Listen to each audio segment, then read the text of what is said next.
Hero Siddharth. Also marketing கூட்டம் கூடுறது இந்தியால பெரிய பிரச்சனை கிடையாது இல்ல. ஜேசிபி வச்சா கூட தான் கூடும். సో బీహార్లో కూటం కూడదు అవ్వల పెరియ విషయం இல்ல. ఒకప్పుడు టాలీవుడ్ లో స్టార్ హీరోగా వరుస సినిమాలతో మంచి ఫామ్ లో ఉన్న హీరో సిద్ధార్థ్ ఆ తరువాత పసలేని సినిమాలు చేస్తూ ఆశించిన స్థాయిలో హిట్స్ లభించక నానా తంటాలు పడ్డాడు. అయితే ఇలాంటి పరిస్థితుల్లో కూడా కాంట్రవర్సీలకు మాత్రం ఏమాత్రం దూరంగా ఉండకుండా ఎప్పుడు ఏదో ఒక దాని గురించి మాట్లాడుతూ వైరల్ గా మారుతూ ఉంటాడు. எங்க காலத்துல அந்த பிரியாணி குவார்டர் பாக்கெட்னு சொல்லுவாங்க. அதான் காரணம். கூட்டம் கூடுறது பெரிய விஷயம் கிடையாது. గతంలో చాలా మంది ఆరోపణలు చేసి నా టాలెంట్ ని తొక్కేశారు అంటూ చెప్పుకున్న ఈయన తాజాగా పుష్ప 2 సినిమా విడుదలకు ముందు బీహార్లో జరిగిన ఈవెంట్ పై సంచలన వ్యాఖ్యలు చేశాడు. பட் இந்தியால கூட்டம் கூடுறதுக்கும் குவாலிட்டிக்கும் பெரிய சம்பந்தம் கிடையாது. அப்படின்னு பார்த்தா எல்லா அரசியல் கட்சியும் ஜெயிச்சிட்டே இருக்கணுமே. எல்லாருக்கும் கூட்டம் கூடுது இல்ல.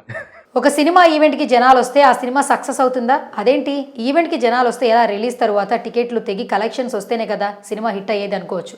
పుష్ప 2 ఈవెంట్ కి జనాలు వచ్చారు. ఆ జనాల వల్ల కలెక్షన్స్ కూడా వస్తున్నాయి.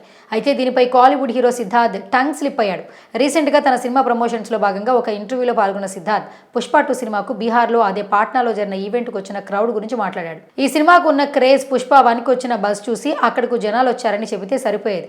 అలా కాకుండా మన దగ్గర ఏదైనా కన్స్ట్రక్షన్ వర్క్ దగ్గర జేసీబీ సౌండ్ వినిపిస్తేనే జనం ఒక చోట గుమ్మిగుడతారని అన్నాడు.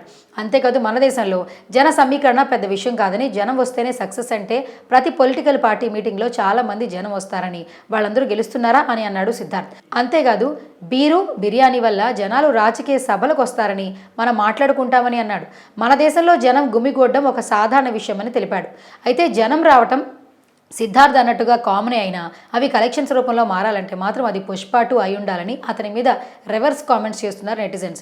తన సినిమా ప్రమోషన్స్లో ఏదో ఒక మాట అది కావాలని అంటాడో లేదా అలా ఫ్లోలో వచ్చేస్తుందో కానీ సిద్ధార్థ్ చేసే కామెంట్స్ ఒక్కోసారి ఆడియన్స్కి రుచించవు.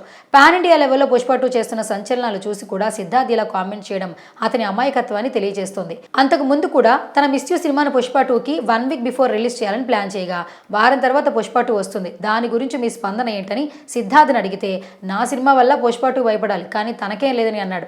తీరా చూస్తే పుష్ప 2 వైబ్ చూసి సినిమా రిలీజ్ వాయిదా వేసుకున్నారు. మరి మైక్ పట్టుకుంటేనో ఏదో మీడియా అటెన్షన్ లాగేసుకోవాలనో ఇలాంటి కామెంట్లు చేయడం తప్ప అనవసరమైన ఇష్యూస్లో సిద్ధార్థ్ ఇన్వాల్వ్ అవ్వడం అతనికి అలవాటుగా మారిందని చెప్పొచ్చు.